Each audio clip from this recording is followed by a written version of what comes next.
Assalamualaikum warahmatullahi wabarakatuh. Nama saya Imam Falahi, NIM saya 2022010003. Saya mahasiswa informatika SAIP. Pada presentasi ini, saya akan menjelaskan konsep etika profesi dan hubungannya dengan manajemen teknologi. Saya akan membahas pentingnya etika profesi dalam konteks perkembangan sains dan teknologi, serta bagaimana etika profesi berperan dalam membangun profesionalisme kerja. Selanjutnya, saya akan membahas konsep technopreneurship dalam dunia bisnis. Terakhir, saya akan melihat manajemen teknologi dan mempertimbangkan kelebihan dan kelemahannya, serta pentingnya manajemen risiko. Yang pertama, konsep dasar etika profesi. Etika profesi adalah seperangkat nilai, norma, dan prinsip yang mengatur perilaku individu dalam konteks pekerjaan atau profesi tertentu. Hal ini melibatkan integritas, tanggung jawab, transparansi, dan kejujuran dalam melaksanakan tugas dan berinteraksi dengan orang lain. Berikut ini adalah konsep dasar yang penting: integritas, tanggung jawab, kompetensi, privasi, dan kerahasiaan, yaitu melindungi privasi dan menjaga kerahasiaan informasi.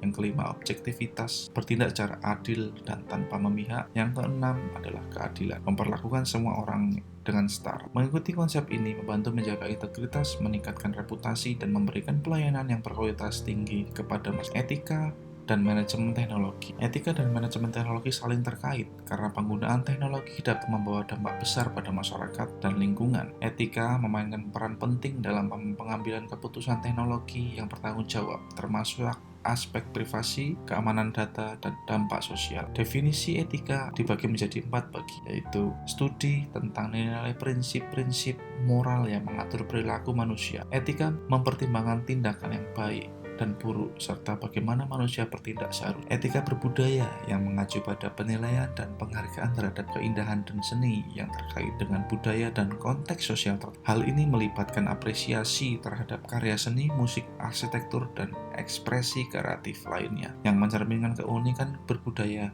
suatu masyarakat. Yang selanjutnya adalah konsep dasar manusia, mencakup pandangan tentang hak asasi manusia, martabat manusia, kebebasan individu, dan nilai-nilai yang melekat pada keberadaan manusia. Konsep ini melibatkan pemahaman tentang esensi manusia, hubungan manusia, dan tanggung jawab manusia terhadap sesama. Penilaian baik dan buruk melibatkan evaluasi terhadap tindakan, perilaku, atau putusan berdasarkan kriteria moral. Ini melibatkan pertimbangan nilai prinsip etika dan konsekuensi dari tindakan tersebut. Dalam rangka memahami dan menerapkan etika, penting untuk mempertimbangkan nilai-nilai moral, norma budaya, dan prinsip-prinsip dasar yang menjadi landasan untuk penilaian baik dan buruk. Pentingnya etika profesi. Etika profesi penting karena membantu menjaga standar moral dan integritas dalam melaksanakan tugas profesional. Etika yang kuat membangun kepercayaan masyarakat, meningkatkan reputasi profesi, dan memastikan pelayanan yang berkualitas. Etika dibagi menjadi 5 bagian, yaitu etika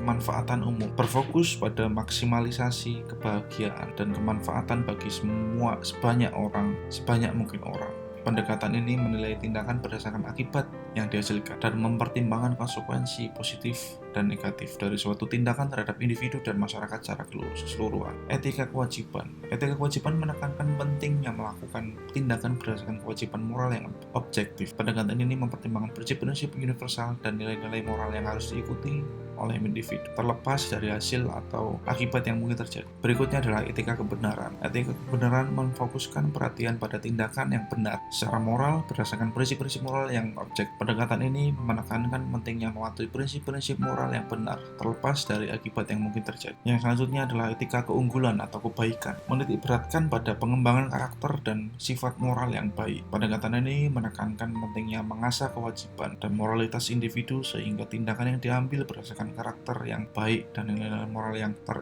terinternalisasi. Yang terakhir adalah etika sadar lingkungan, berfokus pada perlindungan dan pemeliharaan alam. Pendekatan ini menilai tindakan manusia terhadap alam berdasarkan nilai-nilai lingkungan, berkelanjutan, dan bertanggung jawab manusia terhadap lingkungan. Selanjutnya adalah profesi dan profesionalisme. Profesi merujuk pada bidang pekerjaan atau karir yang membutuhkan pengetahuan, keterampilan khusus, dan pendidikan formal. Profesi ditandai dengan adanya tanggung jawab terhadap masyarakat, etika kerja yang tinggi, dan otonomi dalam pengambilan keputusan. Profesi juga melibatkan penggunaan pengetahuan dan keterampilan khusus untuk memberikan layanan atau menjalankan tugas yang bermanfaat bagi individu dan masyarakat. Profesionalisme merujuk pada sikap, perilaku, dan karakteristik yang mencerminkan tingkat kecakapan, etika, dan tanggung jawab yang tinggi dalam praktek profesi. Seorang profesional diharapkan memiliki komitmen terhadap keunggulan, integritas, dan kualitas dalam pekerjaan mereka. Mereka juga harus mematuhi kode etik yang ditetapkan dalam profesi mereka, serta memiliki kemampuan untuk berinteraksi dengan baik dengan klien, rekan kerja, masyarakat secara umum. Profesionalisme kerja adalah sikap, perilaku, dan kualitas kerja yang menunjukkan kecakapan dan integritas tinggi. Dalam hal ini melibatkan pengetahuan dan keterampilan yang relevan, tanggung jawab terhadap tugas, mengikuti etika kerja, komunikasi efektif, kerja tim, adaptabilitas, dan menjaga penampilan yang profesional. Profesionalisme dibagi menjadi 4 bagian, yaitu kompetensi spesialis adalah kemampuan khusus dan pengetahuan mendalam dalam bidang tertentu. Kompetensi metodik adalah keterampilan dalam menggunakan metode dan teknik yang relevan untuk menyelesaikan tugas dengan efektif dan efisien. Yang ketiga, kompetensi individu adalah kemampuan pribadi secara inisiatif, motivasi, dan kemampuan untuk belajar dan beradaptasi dengan cepat. Yang keempat adalah kompetensi sosial, adalah kemampuan untuk berinteraksi dan bekerja sama dengan orang lain, termasuk kemampuan komunikasi, kepemimpinan, dan kerja tim. Yang berikutnya adalah perkembangan sains tentang penemuan dan pengembangan pengetahuan serta penerapan penemuan tersebut dalam membuat perangkat, sistem, dan solusi baru yang bermanfaat bagi kehidupan kita. Hal ini membantu kita memahami alam, memecahkan masalah, dan meningkatkan cara kita hidup. Cendekiawan asal Andalusia, yaitu Ibnu Taufail. Ibnu Taufail adalah seorang filsuf dan dokter muslim yang hidup pada abad ke-12 Masehi. Ia dikenal karena karyanya Haib Yaksan yang merupakan sebuah novel filosofis tentang seorang anak yatim piatu yang hidup sendirian di sebuah pulau dan menemukan pengetahuan dan kebenaran melalui pengamatan alam dan refleksi. Yang selanjutnya adalah membentuk jiwa technopreneurship. Proses menjadi wirausahawan teknologi ini melibatkan memperoleh pengetahuan dan keterampilan yang diperlukan, menjadi kreatif dan inovatif, berani mengambil risiko, menguasai manajemen, membangun jaringan, dan memiliki ketekunan. Hal ini juga melibatkan kesadaran akan tanggung jawab sosial, dan teknopreneur adalah seorang pengusaha yang berfokus pada penerapan dan pemanfaatan teknologi dalam menciptakan dan mengembangkan bisnis. Mereka menggabungkan keterampilan kewirausahaan dan pemahaman mendalam tentang teknologi untuk menciptakan inovasi yang dapat menghasilkan nilai dan pertumbuhan bisnis yang signifikan. Langkah awal dalam bernegosiasi yaitu memahami ragam negosiasi. Yang pertama, negosiasi kompetitif dan negosiasi kooperatif. Menyiapkan diri,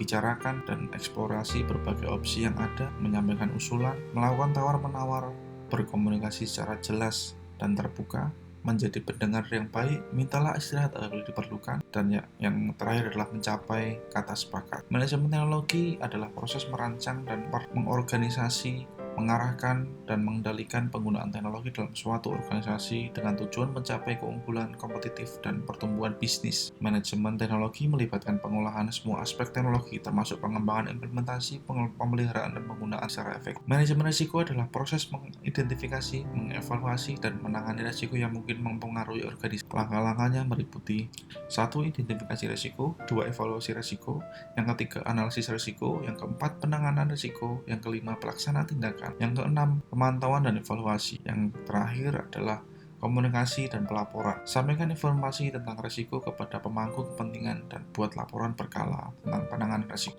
Dalam rangkaian presentasi ini saya telah menjelajahi topik yang penting dan relevan dalam dunia bisnis dan etika profesi, dan profesionalisme menjadi landasan penting dalam menghadapi perkembangan sains. Dan dalam konteks ini, peran technopreneurship menjadi semakin menonjol dalam menciptakan peluang baru. Namun, perlu diingat bahwa manajemen teknologi juga perlu mempertimbangkan kelebihan dan kelemahan serta mengelola risiko dengan bijaksana. Dengan menerapkan prinsip-prinsip ini, kita dapat mencapai kesuksesan yang berkelanjutan dalam dunia bisnis yang terus berkembang. Terima kasih atas perhatiannya. Assalamualaikum warahmatullahi wabarakatuh.